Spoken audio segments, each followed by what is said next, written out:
Hi, everyone. I am Kelly Maginot, and I am the Assistant Director of UIC's Campus Advocacy Network. I'm here to talk to you a little bit about CAN, or the Campus Advocacy Network, which is one of the programs at the Women's Leadership and Resource Center, one of UIC's 7 cultural centers. So CAN's work is around preventing gender-based violence on campus and among the UIC community. When we say gender-based violence, we mean dating and domestic violence, sexual assault, stalking, harassment, and family abuse. We also can work with survivors of other forms of trauma as well. So our work is on ending gender-based violence, and we do that in 2 different buckets of work. First, we provide advocacy services. That's where we work directly with survivors and work on the institution around changing policies to provide support and also make UIC a more supportive place for survivors. And then we also provide education and outreach to the whole UIC community, survivors, and those who don't identify as survivors, to learn more about gender-based violence and what you can do both in your individual life and then also in your role at UIC, in your communities, to end violence. When you think about Campus Advocacy Network, or CAN, I want you to think about our letter CAN, and the way you can think about that is as confidential. We do not share your information without your consent. We can share your information if you want us to, but we won't do that unless you give us permission. As advocacy-based, we are there to really push things forward for survivors and for their allies to improve your situation on campus and off campus. And needs focused. And that last piece I think is especially important because our job is to listen to what a survivor needs and answer that need. We're not going to tell you what to do. We're not going to judge what you decide. We know survivors are coming to us with all different goals. We're going to give you the information you need and the support and space you need to make the decisions that are going to help you reach those safety goals and also your academic and professional goals and healing goals. So if a survivor comes to us, what happens? We provide a few different services. First, we're going to listen to your story. We're going to ask what you need, what you're looking for. We're going to help you develop a safety plan. And safety planning, I know, sounds a lot of times like going to court, developing an order of protection, calling police. That's one type of safety plan, but a safety plan is really kind of an ever-evolving document and an ever-evolving plan that a survivor crafts to meet their safety and healing goals.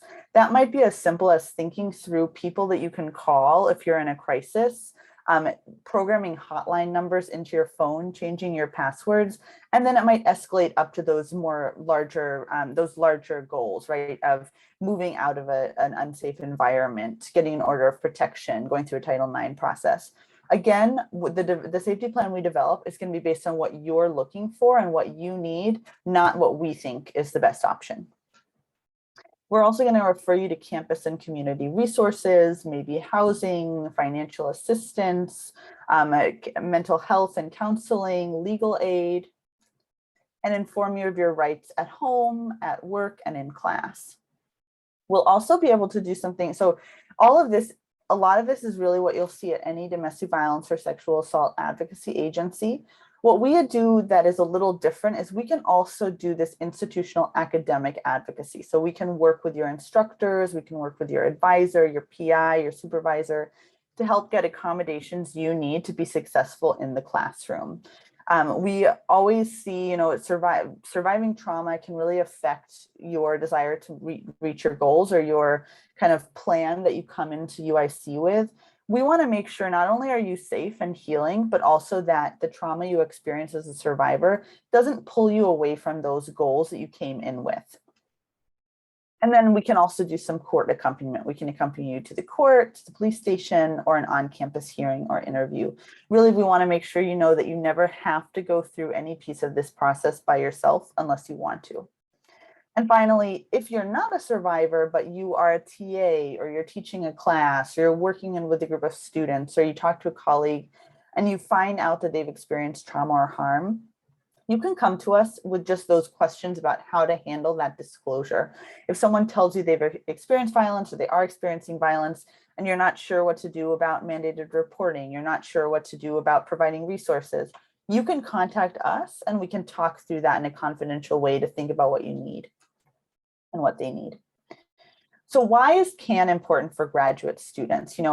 Obviously graduate students aren't different than other populations in that graduate students can experience interpersonal and intimate partner violence off campus. That is standard. We know that graduate students do experience violence in their partnerships and their relationships. But graduate students also are unique in that you can face multiple levels of precarity. Your work is often semester by semester or year by year. You might not have access to a ton of resources. Maybe you're here from out of state or out of country.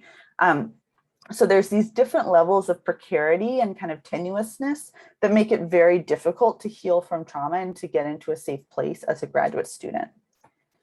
And finally, and most importantly, graduate students are at a really high risk of sexual and gender and racial harassment, and also of boundary violations. And when we say boundary violations, what we mean is these boundaries that sometimes they're gender-based and sometimes they're not. Your PI using your research, your PI asking you to do things or asking you to respond to emails outside of hours where you don't know for sure what's normal and what's not normal, but you know that it feels wrong and you know that you've created boundaries and you have boundaries in place. And people on campus, be that students, be that an advisor, an instructor, a professor, are violating those boundaries that you've created for yourself. And again, this is partially due back to that second point, that graduate students can face multiple levels of precarity. So if you find yourself in the situation of kind of feeling like something is off in the relationships you're developing on campus, that you're not getting treated the way you should be on campus, that's a reason to come to CAN. And it's also important to know that if that's happening, it's not because something is wrong with you or because you did something. It's because the system of academia can be really harmful. And we know that for a lot of reasons, right? So this is just one study showing the rates of sexual harassment of graduate students. And this is from the 2015 study of the Association of American Universities. I have the updated study here, hyperlinked, and you'll get a copy of this PowerPoint so you can click through the links if you want to. But 69% of female graduate students in that survey experienced sexual harassment on campus, and 22.4% of those students ID'd their harasser as a faculty member. So the power dynamics here are really important, and the precarity you may be feeling or the uncertainty you're sometimes feeling as a graduate student are really normal, and it's valid that you're feeling that way, and there's support through CAN and other campus resources if you find yourself in that problematic situation. So that piece was all what we do as CAN for survivors and for questions around advocacy, safety, survivorship on campus. We have a whole separate branch, which is our events and workshops. And you can see here just a few flyers from our last year's workshops. We did discussions with different departments. We showed films and had discussions. We read books and discussed them. We engaged on social media and talked through things and made videos that way. So there's a ton of different ways to engage with CAN. If you are just looking for more information, you want to support students, you want to get involved beyond looking for services for yourself. This beyond compliance, I think, is a really important component of what we do and what makes us special. So when we think about Title IX, when we think about the violence that can happen on campus, the sexual harassment or incidents of bias, the university, on the one hand, has this expectation and legal obligation to comply with federal and state laws, right? We want to go beyond that. We want to go into actually thinking about not just are we going to get in trouble because we're not meeting the standards, meeting the laws that we're expected to, but are we actually centering survivors and thinking about what survivors and especially student survivors need on campus.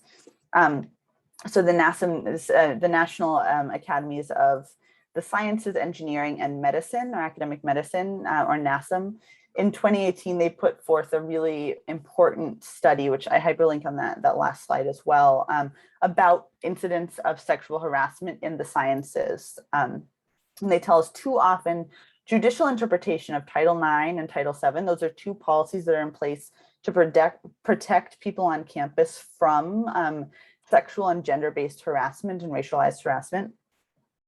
These policies have incentivized institutions to create policies and training on sexual harassment that focus on symbolic compliance with current law and avoiding liability, and not on preventing sexual harassment. So we're pushing at that boundary of trying to think through, okay, instead of that, how can we really try to prevent sexual harassment and make campuses a place that are safe for students, safe for survivors, and safe to come forward if you experience harm. So obviously you can get involved by attending any of our events and workshops, and I'll provide some of those by email, some of the different things we have coming up. We have some really exciting events coming up this semester. Excuse me, in particular, we have a keynote lecture and a discussion coming up in October, on October 26th and 28th, with Dr. Jennifer Fried, who looks specifically at this question of ways institutions cause harm and how they can instead support survivors and cherish whistleblowers and create a safe environment where we can actually be held accountable and work towards change. So I'll provide those flyers. I really encourage you to attend those events. We also have a book discussion and a film discussion coming up. And beyond that, there's a few ways kind of in general that you can get involved with CAN. For one thing, you can apply for an internship, and our internships are listed on the WLRC website. And this is hyperlinked here. You can also attend our Friday Write at WLRC event. Right now, that's looking like it will be virtual. We usually hold it on Friday mornings. It's held by WLRC and CAN staff. And that's really a virtual and hopefully at one point in-person space for writing together. So we all enter a Zoom room, people share what they're writing, what they're working on. I always ask, how are you going to reward yourself for the writing you do today? Because rewards are really important for taking into account how hard it is to sit down and write and how important it is to validate that. And then we write really silently. People turn their cameras off. They can enter a breakout room if they want to talk about what they're writing, to provide a space just to feel a little less isolated in that writing process. Something else you can do is that if you are teaching or if you're TAing, you can talk about CAN and all of UIC's 7 cultural centers in your classes. This is just one kind of phrase we recommend for including in a syllabus. We also encourage you to show the websites from the cultural centers, share social media from cultural centers, share events that are coming up, get on our listserv, and then you'll be able to share that with students and with colleagues as you're moving forward. And finally, if you end up needing services or having a question or want to learn more, you can always contact us. Right now, we're working primarily remotely, but not exclusively remotely. So we can, if there's a safety issue, offer you a space in our office. We do social distance, we wear masks, we keep windows open. So if it's a safety issue, you can come to our office. But to get in touch with us, what you'll do is you can call our office number and leave a voicemail. Since I'm not there, I won't get your call unless I get that voicemail message in my email. You can also text message or call me on my work cell phone. You'll come directly to me. I'm the advocate who answers all these numbers. You can email me at canappointment or kmagnon@uic.edu. And then you can also join our listserv or follow us on social media. And I really encourage that following of social media. It's a great way to keep up to date with resources and upcoming events. And if you have questions for an advocate, a final way that you can contact us is by going to our Ask an Advocate page on our website, which is hyperlinked here. This is not immediate, so I'll get the message and respond within basically 24 hours or less if I can. But if you have a question as a survivor, if you just have a question about CAN, you can check out our website and submit this form online, and I'll get back to you by phone or email, depending on what you ask. So I'll stop sharing. Just so you know, we really hope you'll reach out. We are so excited for you to be at UIC. We are so excited to have you part of our community.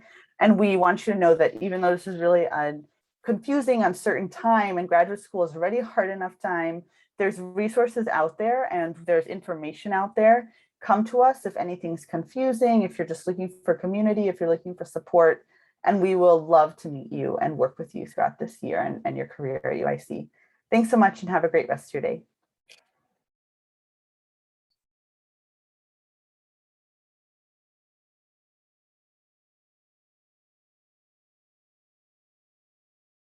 I think we can stop the recording whenever you're ready, Jody.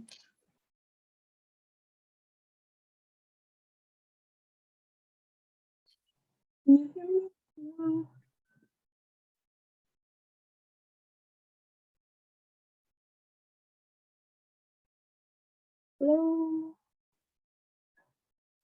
Can you hear